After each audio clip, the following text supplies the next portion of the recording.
Bird Brains, and welcome back to another episode of the Dyna build series. Now today's episode is going to be a little bit shorter than a standard episode, but don't worry, I've got another episode coming out within a week from you seeing this video. That's going to be a much longer episode, much more in-depth. But we do have a sponsor for today's episode, and that's going to be Vance Hines. Vance Hines, of course, a powerhouse in the exhaust and intake industry, and they were nice enough to send out a new air cleaner for us. Now you might be asking yourself, you already have a nice air cleaner. Why do you need to get a new one? Well, let me show you this. As you see, I am rocking the stock air cover. This is the stock one that has been painted, and it's a black stock air cleaner. Now, I put up a post, I don't remember where it was, but I had lost a bolt out of my K&N air cleaner. The faceplate is held on by 2 bolts. One of them backed themselves out, even though I had tightened it twice and reapplied Loctite twice, it still fell off. Contacted K&N and said, hey guys, I need a new bolt. They said, well, you're gonna have to call this department and place an order over the phone. I'm like, bro, it's 2018. I don't wanna talk to people. They said, that's the only way we can get you parts. I was like, okay. I ended up putting that off for a little while, probably a couple weeks. I didn't even ride that much. I put less than 100 miles on the bike with that one screw missing. I checked the screws every single time. Well, lo and behold, I went down to Alamo City, Harley Davidson. I was talking to the guys there, and on my way back, I felt something kind of hit my leg. And I was like, what is that? I looked down, noticed I didn't have an air cleaner anymore. I looked back and it was bouncing down the highway about 70 miles an hour. So RIP air cleaner. It's funny because the bolt that was missing, that bracket stayed on. It was actually the other one that backed itself off and caused the whole unit to fall off. But whatever, I really didn't like the air cleaner anyways. It stuck out way too far. It actually had a really bad design as far as like how it circulated the oil and stuff like that, but that's going to be a whole new episode. It's going to be its own episode of me complaining about that. But today's episode, we're going to be replacing this air cleaner with the new Vance Hines system. I went ahead and gave it a quick overlook, and much better design. It should be a quick and easy install. I'm not even going to put the bike up on the lift because of course Miss Bird's bike is still occupying the lift. So we're just going to do a simple swap out, and I'll probably do a how-to video as well for anyone wanting this system, changing from the stock one. Since we already have the stock one on, we'll be able to walk you through step by step what we're doing. Also, thankfully, Vance Hines is nice enough to give you a very nice descriptive exploded view, and I also believe it does have, yes, it does have step-by-step directions, so that should be very easy to follow. So yeah, once again, thank you to Vance Hines for sending that out to me, and let's get to work.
Alright guys, so that's gonna pretty much do it. I think it looks pretty badass if you ask me. I really like the way it turned out. The design was so much better. I feel like the bike's gonna run a lot better. What I'm gonna do now is actually change the settings on the fuel pack 3.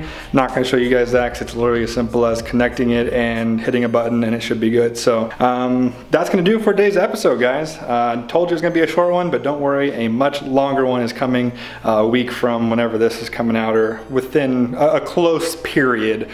Shooting it in 2 days, so it should, no video should be, you know, coming in between here and there. But once again, special shout out to Vance and Hines for shipping this out to me. I'm gonna include a link for this product down in the description. But other than that, guys, that's gonna do it for today. If you like this video, go ahead and hit that like button. If you haven't already, go ahead and punch that subscribe button. And as always, thank you for watching, and I'll see you guys next time.